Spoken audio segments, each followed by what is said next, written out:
کچھ لوگ حکومت چوری کر لیتے ہیں، کچھ لوگ القابات چوری کر لیتے ہیں۔ تو بھائی اتنی عجیب بات ہے کہ بزدل کے آگے بہادری کے القاب جچتے نہیں ہیں۔ جو بزدل ہو اس کے آگے بہادری کے القاب جچتے نہیں ہے۔ تاریخ گواہ ہے کہ کس کی تلوار میدان میں چلی تھی اور کس کی تلوار گھر میں چلی تھی۔ تو اردو کا ایک محاورہ ہے کہ اپنے گھر میں کتا بھی شیر ہوتا ہے۔ شیر کی درندگی، شیر کی بہادری گھر میں نہیں بلکہ میدان میں پتہ چلتی ہے۔ جب ہم نے میدان میں آ کر دیکھا تو رسول کی حفاظت کرتے ہوئے، قرآن کی حفاظت کرتے ہوئے، شریعت کی حفاظت کرتے ہوئے، دین کی حفاظت کرتے ہوئے اگر نظر آیا تو صرف اور صرف علی ابن ابی طالب نظر آیا ہے۔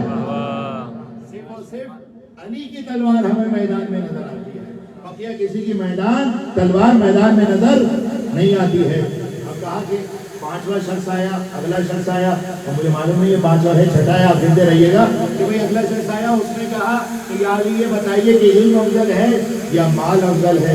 تمہارے مولا نے کہا علم افضل ہے۔ توجہ فرما رہے ہیں؟ نے جواب یقین جانو، میں اتنی کتابیں پڑھ لینے کے بعد خدا مولا کے فضائل کا انسان جھوم جاتا ہے مولا کے فضائل کو سن کے، کہ کسی علامہ دہر سے پوچھ لو، کسی بڑے فلسفی سے پوچھ لو، کسی سقراط بقراط سے پوچھ لو، باخدا 2 سے 3 جواب سے زیادہ کوئی نہیں دے سکتا۔ اب تمہارے مولا کے پاس پانچواں شخص آ رہا ہے، پوچھ رہا ہے کہ یا علی یہ بتائیے علم افضل ہے یا مال؟ مولا نے کہا علم افضل ہے۔ کیوں علم افضل ہے؟ اس لیے علم افضل ہے کیونکہ مال تیرے ساتھ صرف قبر تک چلے گا۔ قبر کے بعد جتنا کمایا تھا، جو لباس تھا، جو شہرت تھی، جو تعلقات تھے، جو گھر تھے، جو گاڑیاں تھی، وہ ساری منتقل ہو جائے گی اگلی نسل کو۔ بس مال کی خصوصیت یہ ہے کہ مال سے قبر تک ساتھ رہتا ہے، بعد میں نہیں جاتا، جبکہ علم اتنا پکا دوست ہے، اتنا گہرا رفیق ہے کہ اس دنیا میں بھی تیرے ساتھ چلے گا اور اس دنیا میں بھی تیرے ساتھ ساتھ چلتا رہے گا۔ بس علم کی خصوصیت کیا ہے کہ قبر میں پہنچنے کے بعد علم سے رابطہ ختم نہیں ہوتا ہے۔ اب ایک اور شخص آیا، 7واں شخص آیا، اس نے کہا کہ یا علی یہ بتائیے کہ علم افضل ہے یا مال افضل ہے؟ تمہارے مولا نے کہا علم افضل ہے، اس لیے جو کہ عالم کے دوست بہت ہوتے ہیں، مالدار کے دشمن بہت ہوتے ہیں۔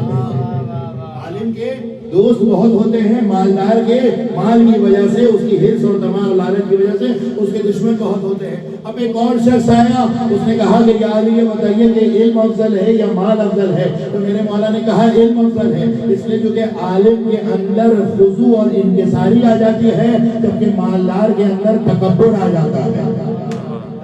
علم افضل ہے کیونکہ عالم کے اندر جھکاؤ، عالم کے اندر خضوع اور خشوع پیدا اور انکساری پیدا ہوتی ہے، جبکہ مالدار کے اندر رعونت آ جاتی ہے، وہ فرعون بن جاتا ہے، وہ نمرود بن جاتا ہے۔ اب جب سارے لوگوں کے جوابات دے دیے، ان کا منصوبہ ناکام ہو گیا، وہ جو صدیفہ سے اٹھنے والی سازش تھی وہ اپنی بد نصیبی کا شکار ہو گئی۔ ایک مرتبہ مسجد میں تکبیروں کی صدائیں بلند ہوئی، اللہ اکبر کی صدائیں بلند ہوئی، بخیر بخیر کی صدائیں بلند ہوئی، مرحبا مرحبا کی صدائیں بلند ہوئی۔ وہیں پر دھیمے سے تمہارے مولا نے کہا خدا کی قسم اگر قیامت تک آنے والا ہر انسان مجھ سے یہی سوال پوچھتا کہ مولا علم افضل ہے یا مال افضل ہے، تو قیامت تک آنے والے انسان کو میں علی بن ابی طالب ہر انسان کو الگ جواب دیتا۔ صلوات پڑھیے محمد والے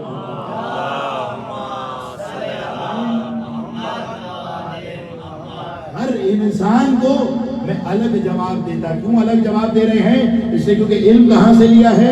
کتاب سے نہیں لیا۔ ابھی افسوس کے ساتھ کہنا پڑتا ہے کہ ہمیں اور آپ کو تو مولا کی جو نہج البلاغہ مولا نے تحفے میں دی ہے، کتنے گھروں میں ہے نہج البلاغہ؟ الحمدللہ پڑی ہوئی ہے۔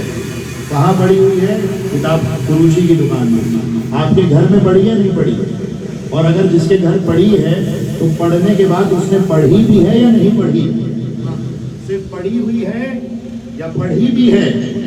پتہ چلا کہ صرف پڑھی ہے، جیسے کہ ہمارے گھروں میں قرآن پڑھا ہوا ہے لیکن پڑھا نہیں ہے۔ نہج البلاغہ پڑھی ہوئی ہے لیکن پڑھی نہیں ہے۔ یہ وہ ظلم ہے جو ہم اپنے اماموں پر کرتے ہیں۔ تھوڑی سی تلخ بات کہوں گا، اس لیے کیونکہ اگر اس فرش عزا سے تم صرف اپنے جسم کی غذا لے جاؤ تو باخدا حق کے فرش عزا ادا نہیں ہوگا. حق کے فرش عزا اس وقت ادا ہوگا جب یہاں سے جسم کی غذا بھی ملے اور فکر کی غذا بھی ملے. یہ دیکھو، یہ ہمارا ظلم ہے جو ہم اماموں پر کرتے ہیں. اس سال میں دن میں آدھا ثواب نہج البلاغہ نہیں پڑھ سکتے. دن میں کتنا گھنٹہ فیس بک کو دیتے، ذرا اپنا اسکرین ٹائم جا کر دیکھ لیجیے.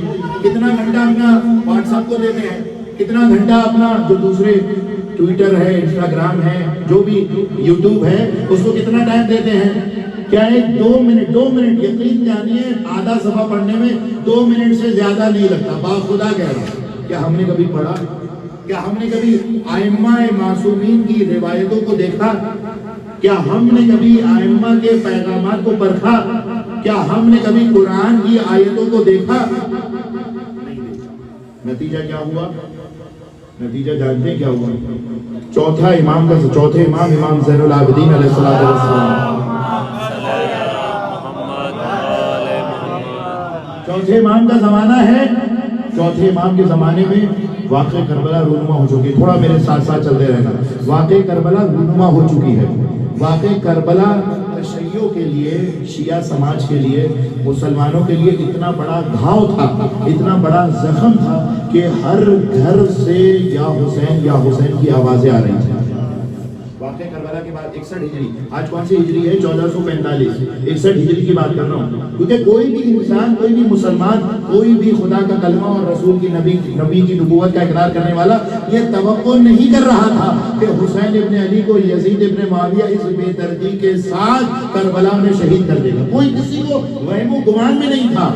بھائی اگر ایک خود حسین کی شہادت بھی توقعات سے مبرہ تھی. چیر اسد کے حسین بھی شہید ہوئے، ساتھ ان کے جوان پسر بھی شہید ہوئے، ان کے جوان بھائی بھی شہید ہوئے، ان کا ششماہا بھی شہید ہوا. نہ صرف ان کے مرد شہید ہوئے بلکہ ان کی خواتین کو بھی اسیر اور قیدی بنایا گیا. یہ کسی کے وہم و گمان میں نہیں تھا.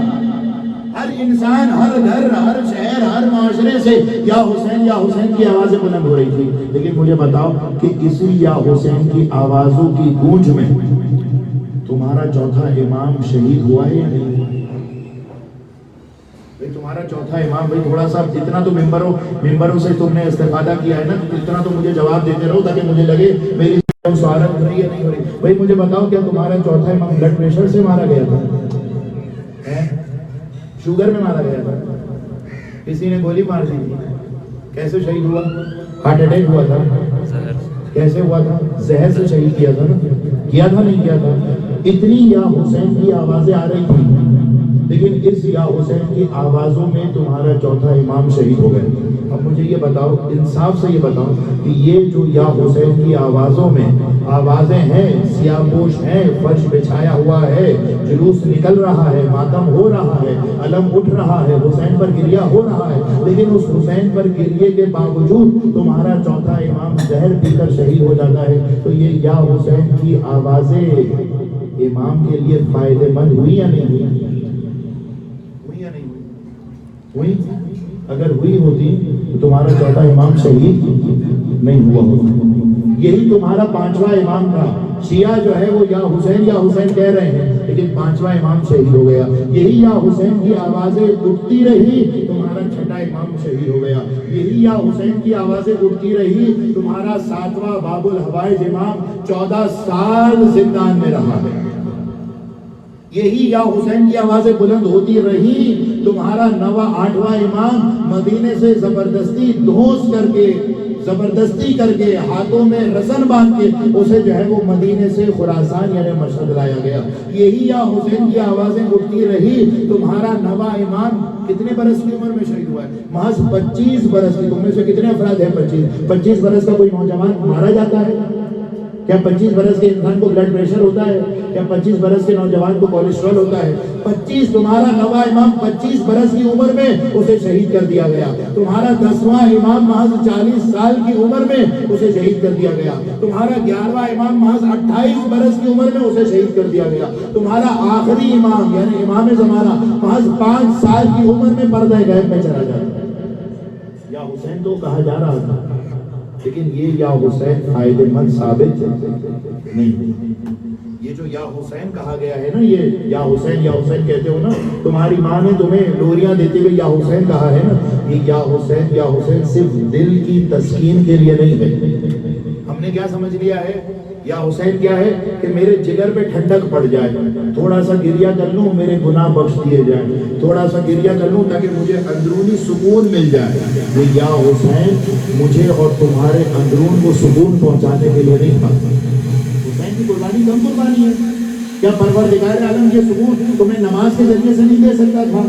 کیا یہ سکون تمہیں روزے کے ذریعے سے نہیں دیا جا سکتا تھا؟ کیا یہ سکون تمہیں کسی اور صدقہ اور خیرات کے ذریعے سے نہیں دیا جا سکتا تھا؟ کیا اس سکون کے لیے حسین نے اتنی عظیم قربانی دی ہے؟ اس لیے قربانی دی حسین نے تاکہ قیامت تک کی یزیدیت بے نقاب ہو جائے. اسی وجہ ہے کہ جب بھی تم چوراہوں پر کے ذریعے سے، اس روڈ کے ذریعے سے، اس بلند علم کے ذریعے سے جب بھی کسی کو اعتراض ہونے لگے تو یہ بات سمجھ جانا کہ یا یہ یزید ہے یا یہ نسل یزید ہے.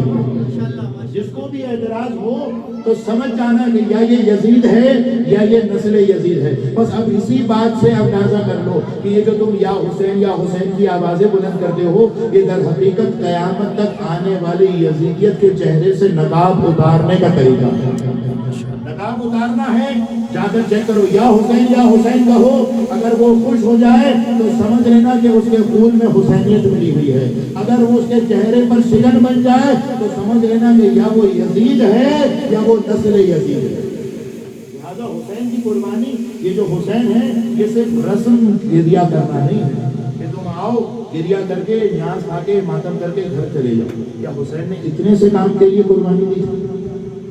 کیا حسین اتنا معمولی انسان تھا کہ میرے اور تمہارے احساسات کی تسکین کے لیے، صرف تشفی اور ٹھنڈک پہنچانے کے لیے گریہ قربانی دے رہا ہے؟ بس ایسا یا حسین کہنا ہے، یہ جملہ یاد رکھنا، ایسا یا حسین کہنا ہے کہ وقت کا امام شہید نہ ہونے پائے. یہ یا حسین ہوتا ہے. ورنہ تو یا حسین چوتھے امام کے زمانے میں سب یا حسین کہہ رہے ہیں. چوتھا امام شہید کر دیا گیا. 5ویں امام کے زمانے میں، 8ویں امام کے زمانے میں، 11ویں امام کے زمانے میں سب یا حسین کہہ رہے ہیں. مجھے بتاؤ کہ یہ یا حسین ثواب تو دے گا. پھر کہہ رہا ہوں ثواب تو دے گا، ثواب کا بنڈل مل جائے گا، تمہیں اجر مل جائے گا، تمہارے کچھ گناہ بخش دیے جائیں گے، تمہارے کچھ گناہ معاف کر دیے جائیں گے. لیکن یہ یا حسین وقت کے امام کو فائدہ نہیں پہنچائے گا. ایسا یا حسین کہنا ہے کہ جس سے وقت کے امام کے جسم سے ایک ذرہ خون بہنے نہ پائے. اے وقت کے امام، میں یا حسین کہوں گا اور آپ پر جو تیر برس رہے ہیں میں اسے اپنے سینے پر لے لوں گا.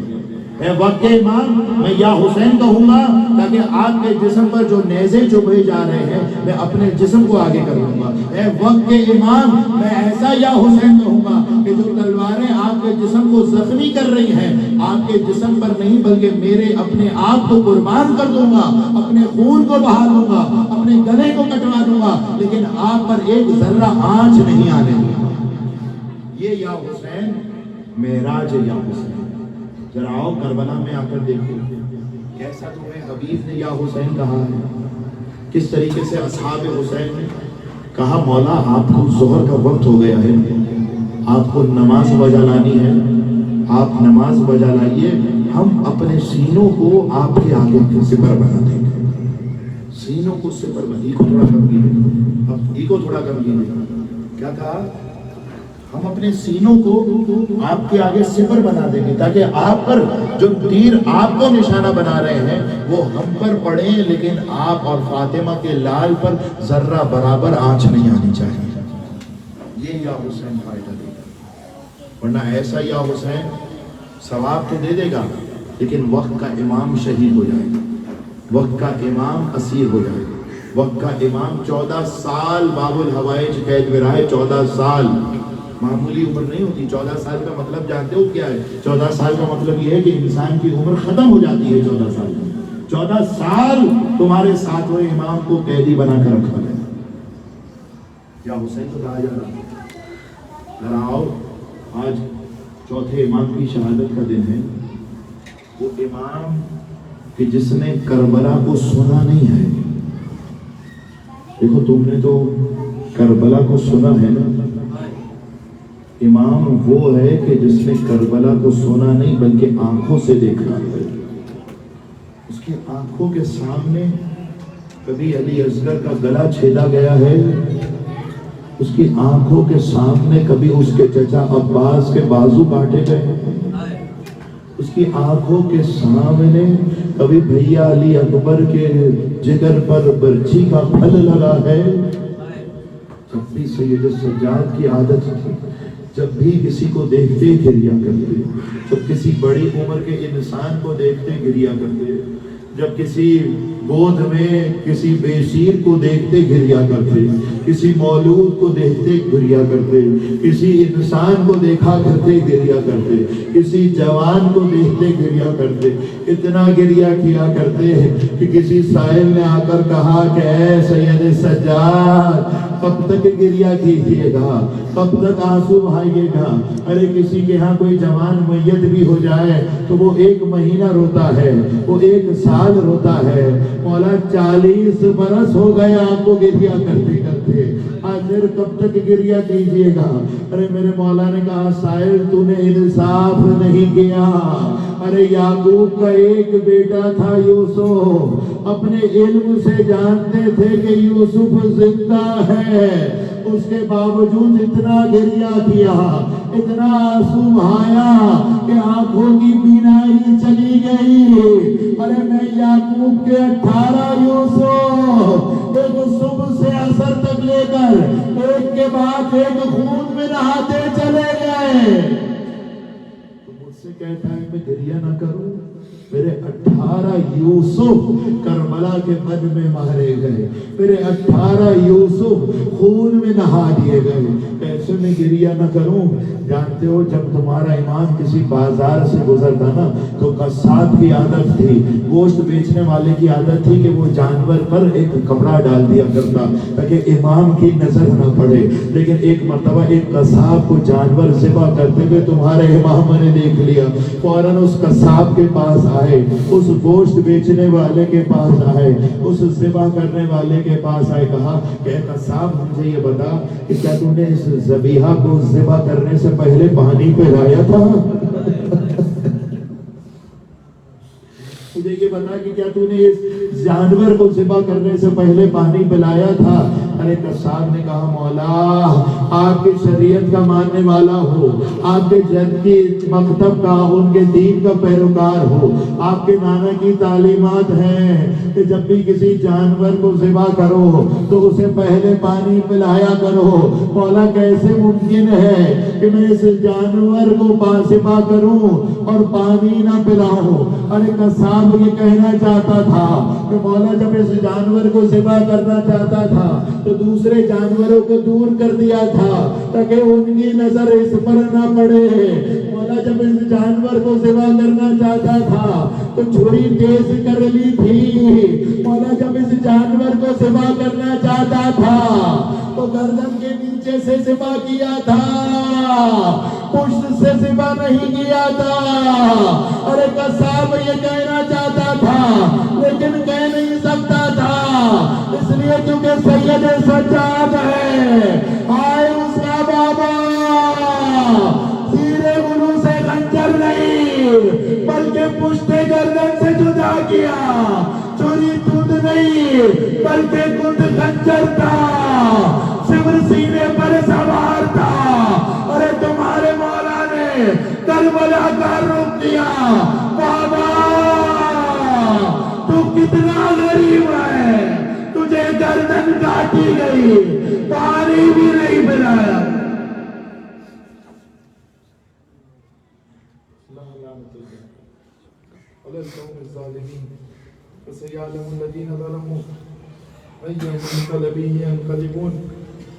پروردگار ہماری آنکھوں پر اپنی رحمت نازل فرما، الہی آمین. پروردگار ہمارے آنسوں کو رمان حضرت زہرا میں جگہ نصیب فرما. الہی آمین. پروردگار جو مومنین پریشان حال ہیں ان کی پریشانیوں کو برطرف فرما. الہی آمین. پروردگار صاحبان ایمان اس دنیا میں جہاں بھی ہیں ان کی جان مال عزت آبرو کی حفاظت فرما. الہی آمین. پروردگار جو مومنین بے گناہ اسیر اور لاپتہ ہیں انہیں جلد از جلد بازیاب اور رہا فرما الہی آمین پروردگار تجھے واسطہ دیتے ہیں بیمار کربلا کی مظلومیت کا، بیمار امام کی بیماری کا واسطہ دیتے ہیں، جو مومنین صاحب العلاج لا علاج بیماریوں میں مبتلا ہیں انہیں جلد از جلد صحت یابی عنایت فرما الہی آمین پروردگار تجھے واسطہ دیتے ہیں بیمار کربلا کی مظلومیت کا، وقت کے امام کے ظہور میں تاجیل فرما الہی آمین ان کے اعوان انصار مددگاروں میں شمار فرما الہی آمین فاطمہ حسین یا حسین